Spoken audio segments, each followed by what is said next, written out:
Barsiisni. Sirna gadaa keessatti nam Oromoon tuni ati ammoo waggaan kee ati waggaan kee meeqa?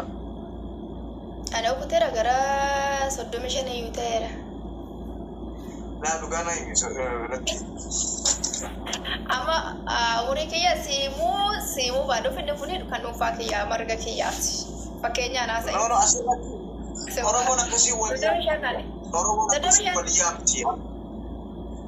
Okay, kafeeta jedhii deebishan jettu soddomishan jettu rakkoon qabu.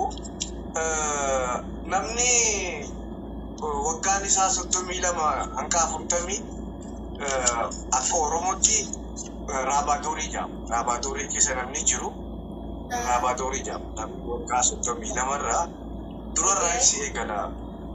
Namni daa'imni tokko dhalatee Oromoon akkatti wal yaamtu qabdi. Sistema qabdi. Oromoon baruu qabdi. Takkicha kana siimeetiin yeroo biraa kabiraatti dabarra jechuudha. Munir. Ani amma asirratti yaada keenan deeggaraanis intala abbaa gadaati. Abbaan kiyya gadaa dolloodha tiksaa. Laala maal jira beektaa dubbii qabatamaadhaani kan himtu yoo ta'e anis waan kana nan beeka waan ta'eef nan beeka tarii ammoo dubbii fuudhee kaasuu nan danda'a garuu irra deebi'ee ilaaleeni waan qabatamaa waan dhugaa tokko yookiin waggaa 32 waggaa beekaa ta'uu hin taane dhugaa jirtu ijoolletti himuun barbaadan amma soba hin barbaadu kanaaf yoo akkanumatti isin jee bakka kana fayyadameetiin uummanni keenya haa baru rakkoon qabu. Dhaloota dhugaatti barbaadu. Digdamii lamaan hin beekate digdamii lamaan hin beekate taphaamu jettee. Umuritti deebi'e amma umuritti deebi'e amma sadii sitaa jandaa keessa umuraga wayii dabarfadhee tole. Huccuun uffistee ribaana kaastee deebiteeti ammas dubbina hojjetta kabajaa keetiif hin keenye. Maa dhugaa waaqaadhee fi maqaadhee kiyya deefa tole haasaa nu barsiisaa nu barsiisa. Oromoon akkaataa itti wal yaamtu qabdi. Oromoon tokko guyyaa dhalatee irraa hanga waggaa 8 waggaa san keessatti waggaa guyyaa dhalatee irraa hanga waggaa 8 guututti waggaa takka 2 3 4 5 6 akka 8 guututti dabalee jaama. Namni beekus ni jira namni beeknis ni jira. Dabalee jaama. Dabalee jaama. 8 irraa hanga 16 fuullee yookiin gaammeetti xiqqaa jira. Waggaa 8 irraa hanga 16tti gaammeetti xiqqaa yookaan fuullee jaama. 16 irraa hanga 24tti qondaaya yookiin gaammee gurguddaa jaama. Kan 16 irraa hanga 24 yeroo kana hiikaa isaa yeroo biraatiin kanan beeka hiikaasaa jedhe. Okay. Warra loluu, warra abbaa gadaa, warra baaduu. Warra sirna abbaa gadaa gaggeessuu irrattidha maqaan kan akkana wanneedhu galatamuuf maal jedhe. Warri abbaa gadaa gaggeessu 40 irraa hanga 48 warri loluu sultaan jira warri yeroo biraati yeroo kan waan jetteef barnootni kun akka nama sammuu keessa seeneetti mimmi'aawu si galee kuusa bilee jaanoo 24 fi hanga 32 Tutti namni jiru akka Oromootti kuusaa jira. Rabaadoon 32 irraa hanga waggaan isaa 40 irraa hanga 48 maal jaama gadaa jaama. Gadaa keessa namni gadaa bulchuu dirqama 40 ta'uu qaba. 40 irraa hanga 48 waggaan isaa jechuudha. Yuuba tokko 48 irraa hanga 56 yuuba takka jaama. Yuuba lammaffaan 56 irraa hanga 64ti. Yuuba sadaffaan 64 irraa hanga 72. Gadaamoojjiin 72 irraa hanga 80ti. Jaarsa jedhamu nama waggaa 80 oliiti jechuudha.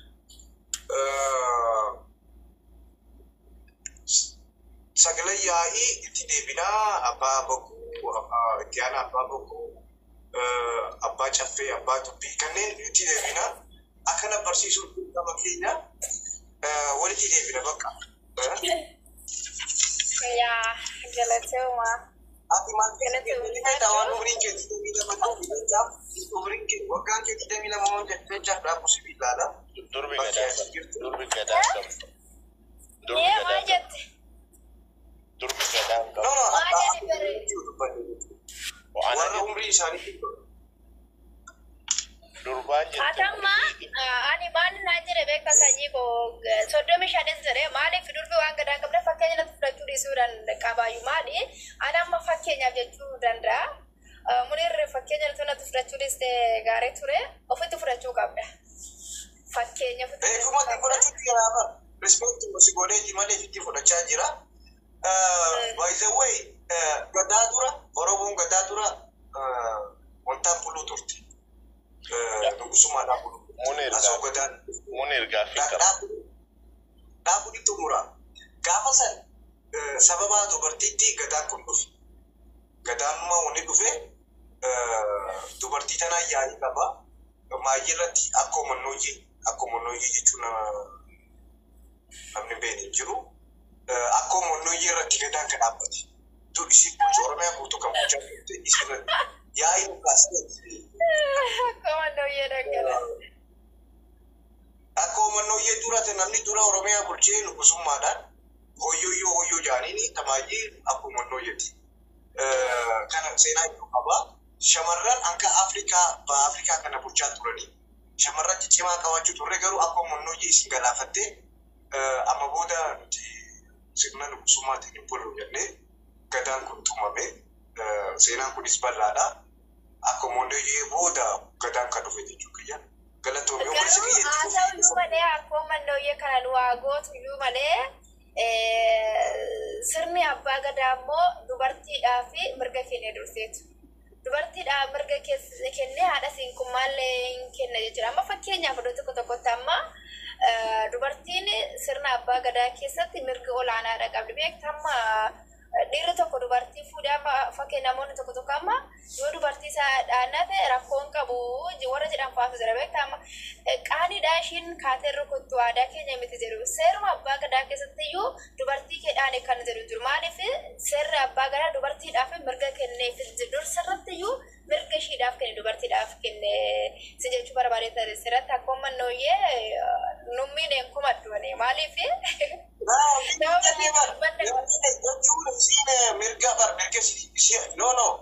dura shamaraa kun dubartiidhaaf shamaraa jiru dhiiraaf mirga kan nuuf kan bulchuu shamara shamarumaatu nu bulchaa ture sinjoo jira barisi maal mirga maarree miti Ayyee gaaffii qabaani. Ayyee gaafa. Gadaa sajii gadaa sun. Namni sirna gadaa gaafa qabatu yaa'u 40 abbaasaatti qabataa umuriidhaan hin madaalamu. 40 abbaasaa yoo hin jedhu fakkeenyaaf abbaan isaa yeroo inni waggaa 30 jiru yookiin immoo waggaa 20 jiru yoo gadaa qabate yeroo umurii waggaa 60 gadaa qabataa jechuudha namichi kun. Waa'ee gadaa kanarratti waan ifanaaf hin taane jira.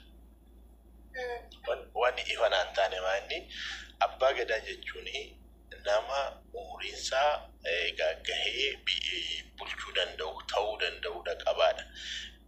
Irra darbee immoo ulaagaa inni guutuu qabu jira. Fakkeenyaaf sadarkaa dabballeetti maal guutuu qaba? Sadarkaa folleetti maal guutuu qaba? Waan laallamu jira jechuudha. Sadarkaa dabballeetti jabbilee eegee yeroo jabbilee eegu sunitti jabdummaa inni raawwatee waan inni achi keessatti raawwatee inni qabamaaf jechuudha. Gaafa waggaa 8 haga 16 sun follee irra jirus immoo sadarkaa follummaatti maal raawwate? Adamoo ba'aa. Gaafa adamoo ba'u lolli yoo jiraate loon yoo badan loon barbaadanii arguu waan garagaraa tapha. Taphoota garagaraa keessatti akkamiin jabinni isaa hawaasa keessatti fudhatamni inni qabu akkamiin jedhameeti gulaalamaa jedhama. Ani akka dhageetti waan hin dhageenye malee wanti miti. Maaliif viidiyoo kiyya barbaaddanii warri as jala jirtanii xiqqoo ciisee jira. Seera manaati. Seera manaati. Seera manaati. Ani keeti bara uffata uffadhee ga'ee jira. Uffata nagaa uffichiiste. Ani immoo dagadde birnan dagadde beekta yaa'ugaa waan gaafiif deebi'ee amanaarra baay'inaan hin jirre. Sadii kana bara wanni akkana ibsuu barbaanneef tokko tokkotti ibsuu wanta jenne ni ba'uuf hin deema jennaani malee. Dabballeen maali? Fuulleen maali? Kusaane kan inni roobaa ta'e maali san situ taayimii qabne. Kanaaf. Fakkeenyaaf gadaan kiyyaa waggaa arfan kanadha. Gadaan kiyya jechuudha waggaa arfan kana waan akkasiiti. Gadaan abbaan kiyya qabatee waggaa mana abbaa kiyyaa waggaa arfan kanadha. Garuu ani waa'ee sirna gadaarraa wanni beeku tokko hin jiru, wanni baradhee hin jiru, jabdummaan ani raawwadhe hin jiru, waan an dalage hin jiru.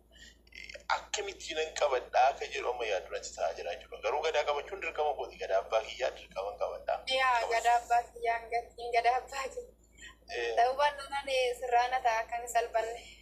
Yaa gadaa abbaa kiyyaa hin qabadha. Garuu beekumsa sanitti dhugaa dubbachuu fi beekumsa waan sunii ni barbaada. Ani amma iftuu waan ishinitti toltu keessaa irra caala. Habeektullee hawwallaaltullee aadaa Oromoon kuni aadaa isaa akka baratu sirna isaa akka baratu Oromoon kun eessaa akka dhufe seenaa isaa akka baratu ni feeti fedha isaa qabdi. Namoonni immoo hayyummaa waan kanaa qabanii ni jiru sirna gadaa keessatti jechuudha. Namoonni sun immoo as ba'anii waan kana barsiisuu irratti hin argamanii egereen dhaloota kanaa nama yaaddessaa jechuudha gaafa keenya ilaalu. Fakkeenyaaf ibtuun fedhii haa qabaattu malee hayyummaa waan sunii guutumaan guutuutti qabdi jedhee yaadu ijoolleedha. Wanni isheen waan sirna gadaarraa agas beektu hin jiru. Anillee akkasii namni biraallee akkasii namoonni tiiktookii kanarra jiran jechuudha. Garuu namoonni akkasisummaaf gara sooshaal miidiyaattis ba'anii hawaasa kana hin barsiisan. Nama wayii annan yaadadha. Nan barsiisan waadaa naagalee jennaan inni birrii ergee moodeemii kan intarneetii bitee fi biyyaa jechuudha. Kan waggaa lamaan guuteef intarneetii jechuudha. Kan inni guuttatu maallaqatti ergee namni sun sachumarraan badee jechuudha. Inni kun salphaadha sanyii kan keerratama fakkeenyaaf salphaadha. Amma gadaa maal qabattate gadaa dullootu jira. Gadaa kan maalii kan keeka gadaa maalitti sanyii? That's the problem. Gara beekumsa. Ani amma rakkoon kiyya ni jabaan sanidha. Ana amma waan ani hin beeku sin jedhee fi kanaaf afurtama abbaa kiyyaa qofa lakkaa'aa jira akkasii dhufeessa. Ganaan bilbilee gaafadha sana wallee. Jechuun kan fakkeenyaaf gadaa beelbaa fa'aatu jira. Waa baay'eetu jira. Amma fakkeenyaaf abbaan kiyya gadaa dulloodha kan inni tiksu jechuudha. Kan kee abbaan kee gadaa maalii qabachuu deemta? Rooba leedhanatti fakkaata ta'uu waan hin beeku barbachuuf ganaan gaafadha. Okkii keessa baadhanaa siima. Karoobalee ta'e karoobaatiin as keessa gagaarii siibsaan. Rakkoon hin jiru. Karoobalee gadaa roobaati ati. Adda baafattee jiru. Birmachii moo rooba leedha moo? Nan baafadhee dhufa dhuga. Arrumaan bilbilee baafadha akkasii. Ilaala akkasii inni kun rakkoo qabu. Gadaa roobalee yoo ta'e inni kun jechuun gadaa kamiyyuu ta'e fakkeenyaaf namoonni abbaa isaanii kan itti ta'e dhabanii deebisee immoo maal viidiyoon hin jira deebisee dubbisoota garaagaraa dubbisuu hin dandeessa. Inni kun salphaadha. Inni kun salphaadha. Anamma namootatti daaddu qoradda sitti mun danda'an inni kun salphaadha. Maali akkana wal tuffachuun harma sun jiru. Gadaa shanaa ana nan gaafatani ma bakka fagoo deeti. Inni addaan baafatanii kan muniirko addaan baafatanii kan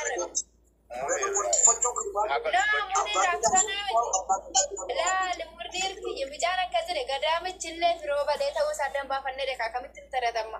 Addaan baafannee gadaan addaan baafatu fi naa gaafatu asumarra naa gaafatu ni deebisaa rakkoon hin jiru. Muniir wayiin gaafata. Hin beektaa beekumsa waa'ee gadaa irratti sirna gadaa irratti hin beektaa. Sirna gadaa. Beektaa moo gosoota sa'i? Moo beekanii beeknaa mun barreen gaafadhuuti michillee dhabu beelbaa dhabu duuluu dhabuu kamii shanan kana keessaati kamii yaada joodhaan si gaafadhee shanan keessaa yoo deebistee gaadha akkasitti addasii baasee wanta godhaa addaanuun barreetii beelbaa taatus bichillee taatus duuluu taatus shanan keessaa barmajii hundi hiika qaba isi adda baafattee isinis dadhabdeen isin baakeetiin jira utubatti waan beeku jechaaf kana salphaadha kana tanana radhiisa ani abbaa bokkuuti anaati abbaa bokkuu waan naa olii dhugaa waaqa hundinuu rakkawachaa jira. Aadasi sanuma hubatarraa malee akkas abbaa gadaa. Namni roo wal dhiistanii fati dhugaa.